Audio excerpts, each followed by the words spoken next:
Hello, this is Dr. Sridhar Moti. The next in the lecture series on contract management pertains to the topic on claims, disputes, and alternative dispute resolution methods. They are called ADR methods.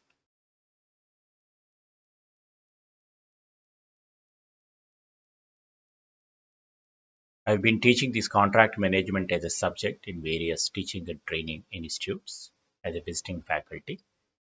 Also, I authored a book on infrastructure contracts and management, which is available in Amazon.in. This is the glimpse of the book.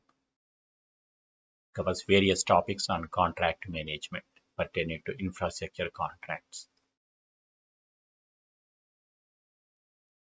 The takeaways from this lesson would be types of claims. What are the various types of claims?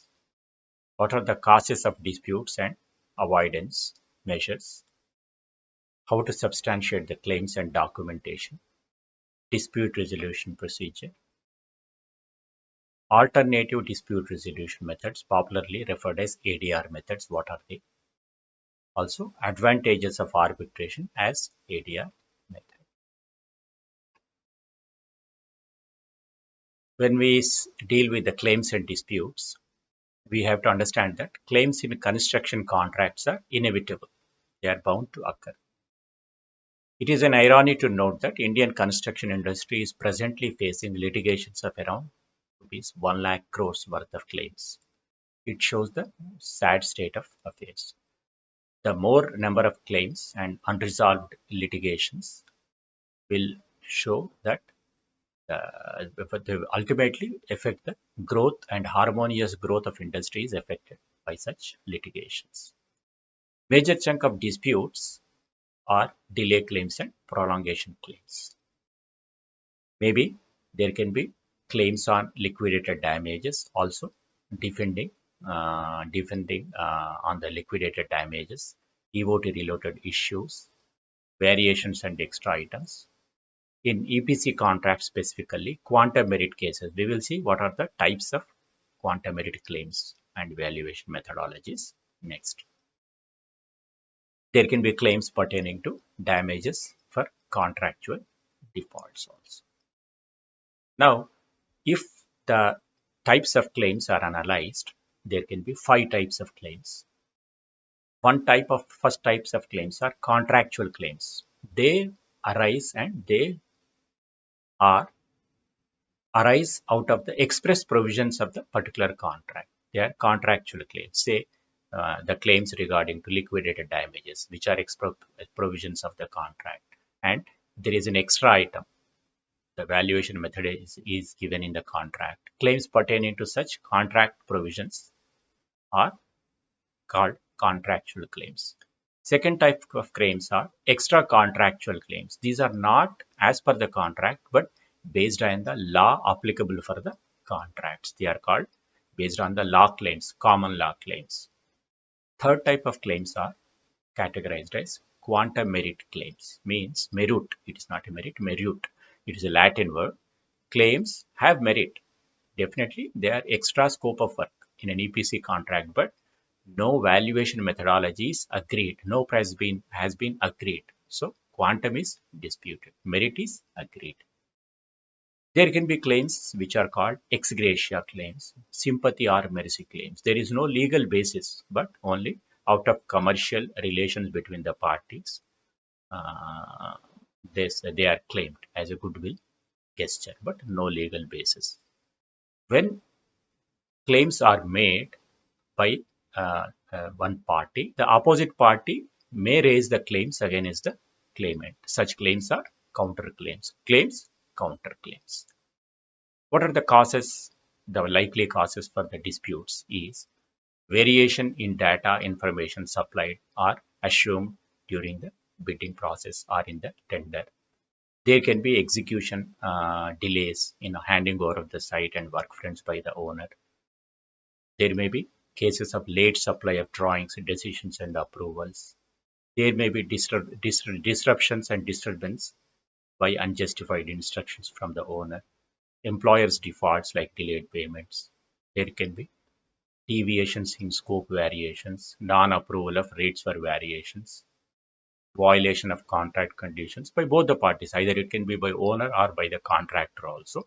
Majorly, this is a discussion here. Causes are owner attributable reasons, but there can be contractor caused delays also causing the claims from the employer side, which may lead to delays like insufficient or poor planning by the contractor, non-execution of the work in a proper manner, quality aspects not maintaining the timelines also. Now, basically, how the claims are justified, because it is easy to lodge a claim. One can make a Excel worksheet and lodge a claim, but that will not substantiate. It is equal to just lodge a claim, but equally difficulty to substantiate. Legally, one has to prove his claim, not only the merit, quantification, contractual eligibility, on what basis, and also he has to show the other party's liability is there as per contract or as per law. Then only one can win the claim. So substantiation is very important. As per civil law, burden of proof lies with the claimant. Who has claimed, he has to prove the claim fully. Right? Substantiation is based on contemporaneous records and documentation. It is easy to just make an allegation as a claim, but how do you prove it? One has to prove with contemporaneous records, evidence, proofs, means records, as we have just discussed in the last lecture. Based on the records and good documentation, one can prove the claims. One can substantiation. That good contract administration during the execution by maintenance of good records and documentation may only lead to good substantiation. So it is a practice right from commencement of the work. Actually, time and performance aspects are often neglected by both parties by taking in a casual manner, which is not a good sign. Now, dispute resolution. We are saying claims and we are using the word dispute. What is the difference between a claim and dispute in a legal way? A claim is nothing but an assertion of right. I just make a claim against you. Suppose you have to pay me 5 crores against the contract. Means I am basically asserting my right.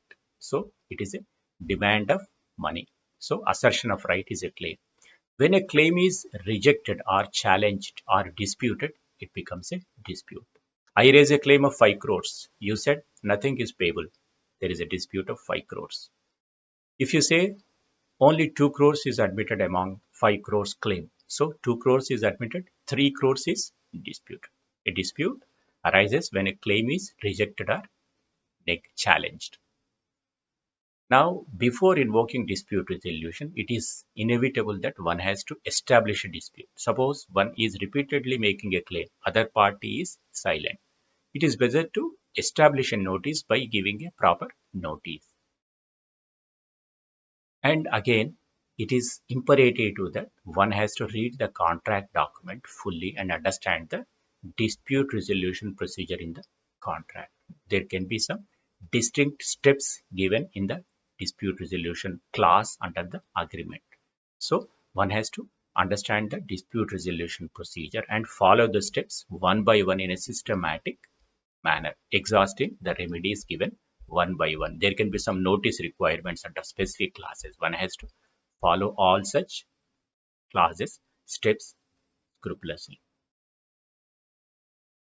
And again, it is advisable not to just to quote the dispute resolution clause in the normal correspondence unless there is a necessity, because if one quotes the dispute resolution clause unnecessarily, it may invite legal complications. So unnecessarily in general correspondence, one need not quote such clauses unless there is a specific requirement of notice to be given.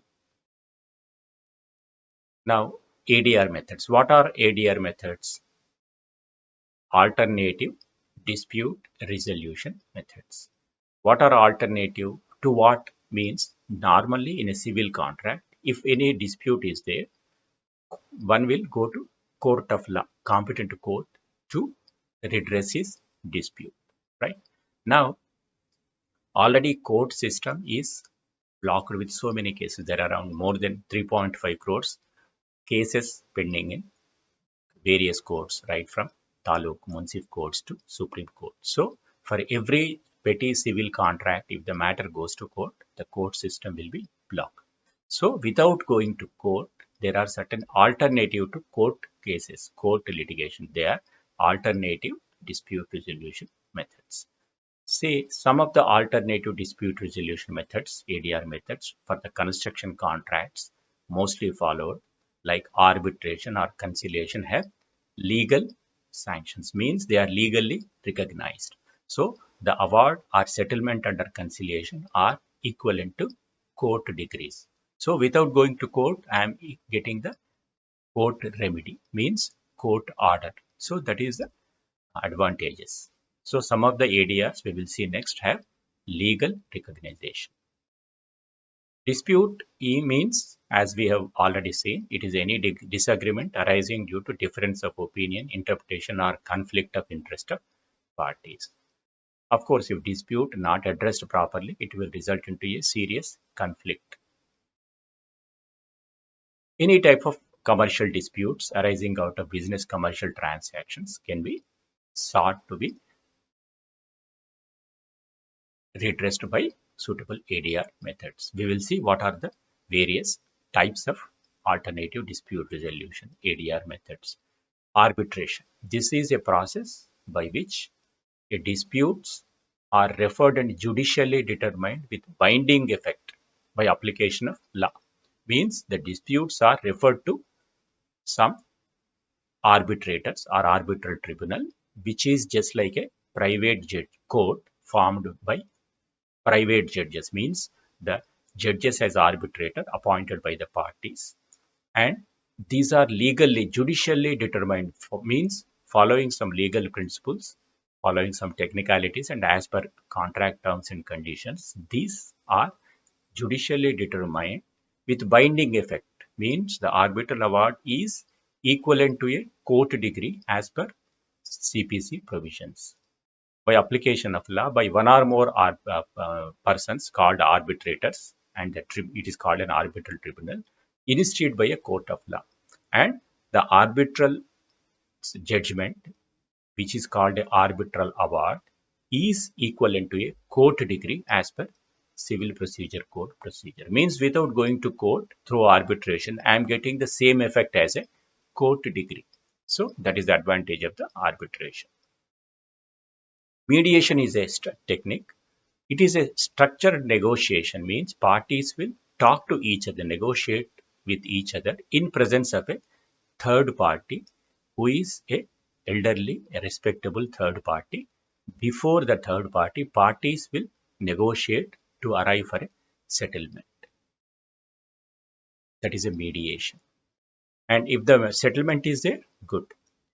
Conciliation is also generally synonymically used for mediation, but it is having a legal recognition. Suppose conciliation is a process by which one or more persons who are called conciliators, they will assist the parties, they will individually hold the meetings and collectively with separately with the parties, and they will try to find out, explore a settlement if there is any scope.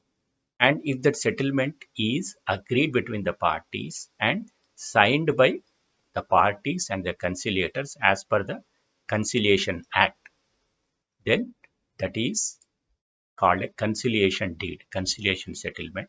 That conciliation settlement is equivalent to an arbitral award by settlement equivalent to a court degree. So if settlement is there in conciliation, that has a legal recognition, right? In mediation, there is no legal recognition for the settlement, but conciliation settlement executed and done as per the Conciliation Act is equivalent to a court decree.